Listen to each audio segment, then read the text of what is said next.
بسم اللہ الرحمن الرحیم الحمد للہ رب العالمین والصلاة والسلام علی سید الانبیاء والمرسلین۔ حضرت سیدنا ابو ہریرہ رضی اللہ تعالی عنہ سے روایت ہے کہ رسول اللہ صلی اللہ تعالی علیہ وآلہ وسلم نے ارشاد فرمایا کہ اللہ تعالی نے کوئی بیماری ایسی نہیں جس کی دوا نازل نہ کی ہو، یعنی اگر اس دنیا میں کوئی بیماری اللہ رب العزت نے بھیجی ہے، کوئی بیماری نازل کی ہے، تو رب کائنات نے اس کی دوا کا بھی اہتمام کیا ہے، اس کی دوا کو بھی ساتھ ہی ساتھ نازل کیا ہے۔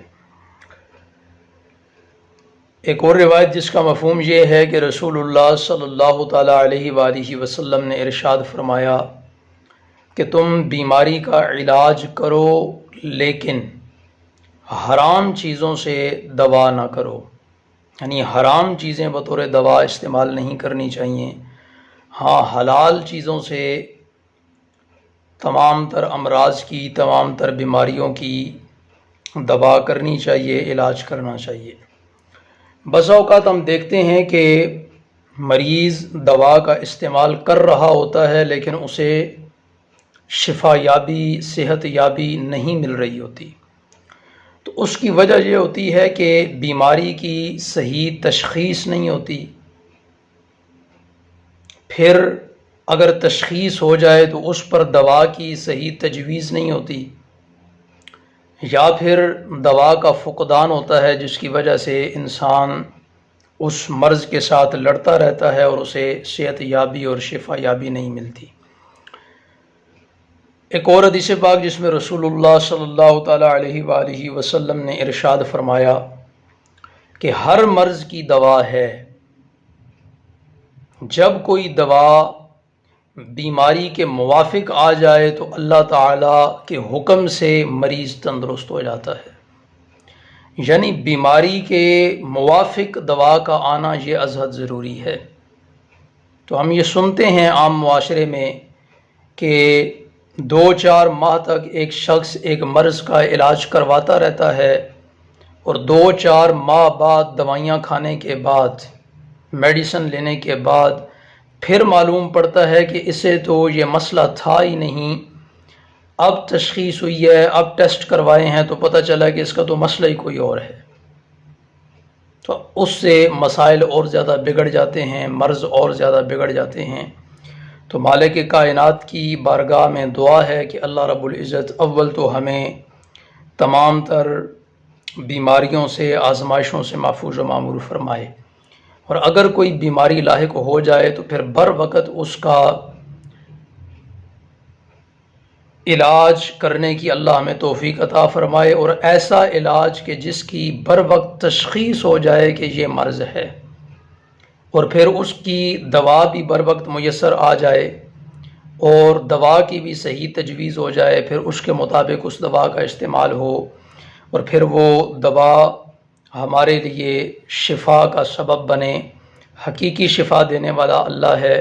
اللہ رب العزت ہمیں تمام تر بیماریوں سے شفا عطا فرمائے، کیونکہ اس کے سوا کوئی شفا دینے والا نہیں، اور وہ ایسی شفا ہمیں عطا فرمائے کہ جس کے بعد کوئی مرض باقی نہ رہے۔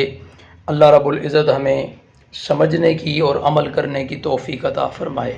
تو حدیث مبارکہ یہ اللہ رب العزت کی رحمت ہے کہ رب کائنات نے کوئی بیماری ایسی نازل نہیں فرمائی کہ جس کی رب کائنات نے دوا بھی نازل نہ کی ہو، تو یہ رب کی رحمت ہے،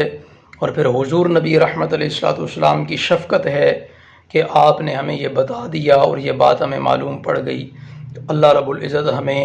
ان احادیث کو مد نظر رکھتے ہوئے اپنی بیماریوں کی صحیح ماہرین سے، صحیح اطباء سے،